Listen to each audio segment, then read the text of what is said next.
Notes from A Liar and Her Dog, Chapter 20, Family Night. It was Saturday night, and my father is coming home from New York. We are picking him up at the airport, and then he's taking us out to dinner. It's a Mexican place I love because it has plain tortillas and free refills on root beer, which come with maraschino cherries if you ask. My mother has already told us that my father doesn't know if he got the job or not. She says they are thinking about it and he won't know until next week. Still, Elizabeth and me aren't taking any chances. We are going to start working on him as soon as we see him. When my dad gets in the car, Elizabeth begins right in kissing up to him. She's so good at this. She and my mom and dad are laughing now as if they are the only people in the world. I'm a little unhappy, but not as much as usual, because I know Elizabeth is on special assignment. She's working full-time to get my dad's good side. We need her there. When we get inside, Kate studies the menu to see how much everything costs. If I order something cheaper than Elizabeth and Antonia, can I have the difference in cash? Kate asks. I like your entrepreneurial spirit, my dad says, but I don't think so, honey. Why don't you just order what you want to eat? Anything on the whole menu? My mother shakes her head no. Anything on the kids' menu, she says. We order and our dinner comes fast. I gobble down 2 plain tortillas because I'm really hungry. And I'm on my second root beer when my father says, I have some good news. Elizabeth and I look at each other. He wasn't supposed to have any news at all. We look at our mom. She's breaking bits of her tostada shell and making a little pile of fried tortilla pieces. I have never seen her do this. I'm not going to be working so hard anymore. I'm going to have a lot more free time for all of you. My dad smiles his big salesman smile. Did you get the job here? Elizabeth asks. She's staring at my dad like she has x-ray eyes that can see through his brain. I'm afraid to look at him directly. I try to skewer the cherry in my root beer. Kate doesn't seem to understand what's happening. She's busy coloring the chili peppers on the kids' paper placemat. I got the job. I'm not going to be in charge of new offices. There'll be some travel, but not much. And the lady I'm going to be working for is really terrific. Terrific. It's a little more money and a lot more respect. My mother's digging at her mashed up corn with the red cactus-shaped chip, which is supposed to be a garnish. If it were me doing this, she would tell me to stop playing with my food. My dad's smile seems uneasy now. He is looking from my mom to Elizabeth, to Kate, to me. Elizabeth begins her nervous rocking motion. Her hands are covering her face as if she doesn't want to see what will happen next. You said the job was here, right? I tap on the table. I'm not looking at him. I can't bear for him to look me in the eye and tell me this isn't true. Where is the job? Elizabeth asks. Now look, honey, my father says. Where? Elizabeth repeats, louder and tougher this time. My father sighs. You just can't look at one isolated factor. You have to look at the big picture. You have to take a step back and consider. Elizabeth blows air through her nose and shakes her head. She closes her eyes. The tears squeeze through her closed lids. Mom, is the car open? May I have the keys? She asks. Elizabeth, let's talk about this, my father says. It isn't that bad. I'm not taking you to some God-forsaken part of the country, you know. We're going to Connecticut. It's lovely there. Truly, it is. And... Please, Mom, the keys! Elizabeth wiggles her outstretched hand. Her eyes are wet. She isn't looking at anyone. My mother digs the keys out of her purse and drops them in Elizabeth's hands. My father's eyes are confused. He really doesn't understand. Connecticut is a beautiful place. You've never even been there. You don't know. We are about to get the things we want in our lives, the things your mother and I have worked so hard for. Elizabeth's chair squeaks against the floor as she pushes it back. She places the cord of her small pink purse on her shoulder, runs her hand through her hair, and walks across the floor. We all watch her go. Other people in the restaurant do too. You know, she's the last person I expected to act this way, my father tells my mom.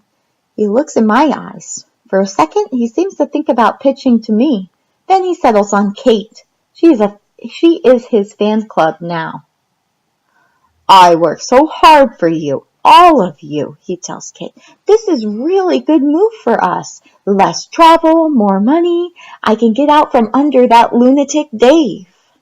Kate is watching my father with complete attention. She is interested in the way he does everything.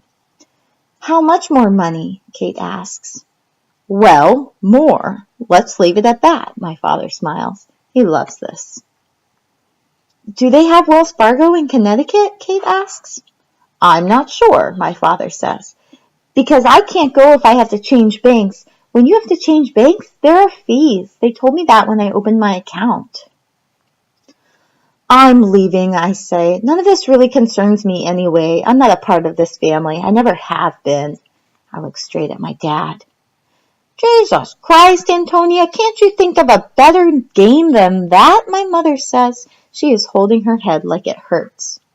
I walk past the tortilla machine that is stamping air because no one has fed it any of those dough balls. I walk past the sombrero filled with peppermint candies. I walk out the door. In the parking lot, I find a blue Honda with my dad's suitcase in the back. Elizabeth is sitting in the back seat. Her face is buried in her hands. She is sobbing like I have never seen her cry before. I don't say anything. I sit there watching a man load his groceries into the cab of his metallic green truck. I am angry. Angry at myself. I should never have believed my dad. Never. When we get home, Elizabeth goes straight to her room. I scoop up Pistachio, walk into the hall, and knock on Elizabeth's door. She has her Do Not Disturb, dancer in training sign on the door. Who is it? She calls out. Me, I say. Enter, she says. I open the door a crack and poke my head in. Elizabeth is sitting on her bed, needle pointing. She's working on a screen that has 2 pink satin ballet slippers painted on. The ribbons from the slippers spell the words Strive for Excellence in curvy pink handwriting. Can I bring Pistachio in? I ask. Just don't put him down, she says without looking up from her work. I stare at her room. It is so pink, it makes me feel as if I'm looking through pink-tinted glasses. When Elizabeth likes something, she likes it all the way. Think Mom will stop him? Elizabeth blows air out of her mouth. Has she ever? No, but I don't think she wants to move. Elizabeth shrugs. She's sick of rentals. She wants her own house. We need to do something, I say. She shrugs again. Any ideas? I ask. Elizabeth shakes her head. She doesn't look up. I look at Elizabeth. She is sad, but there is something else, something fishy. It isn't like her to give up. What's going on? I ask. She jerks the needle through the screen but says nothing. Come on! She looks up at me. If you tell Kate, I'll kill you, she says. Tell Kate what? Promise on Pistachio's life. Touch him and say it, but don't let him down. I don't want him stinking up my room, Elizabeth commands. I put my left hand on Pistachio's back and my right hand up in the air. I promise on Pistachio's life, I say. I'm going to stay with Miss Murray and Margot until after the Nutcracker, and then maybe the next year, and then who knows, maybe I'll stay with her forever. What about me? You don't need to stay here the way I do. Yes, I do. Oh, please, because of Harrison? I'm sure there are people who smell like salami sandwiches in Connecticut, too. Maybe you'll even find someone better, someone who smells like bologna. Shut up, I say. I'm sorry, but I have a career to consider, she says. A career? I'm going to be a ballerina. I groan and shake my head. Your neck's too short. Shut up, she says. Shut up yourself, I say. I know I should leave now, but somehow I don't want to. I can't believe this. I can't believe she's serious. When are you going to tell Mom? I ask. I'm not going to. I'm going to have Miss Margot do it. This makes me crazy, mostly because I see how clever it is. My mom will never say no to Miss Marian Margot. She thinks Miss Marian Margot is an utterly perfect human being. It doesn't matter. I don't need you anyway because my real parents are coming any day now, I said. Oh, right. Just like Santa Claus and the Easter Bunny, Elizabeth says. Fine, I shrug. Don't believe me then, but they are coming tomorrow morning at 10. I say. My heart is beating in my head. I am shaking. I am so angry. Even so, I know this is the stupidest thing in the world to say. Elizabeth makes a rapid-fire hut sound in the back of her throat. That'll be the day. They are! So you just shut your ugly face! I storm out of her room and slam the door so hard her dancer in training sign falls off.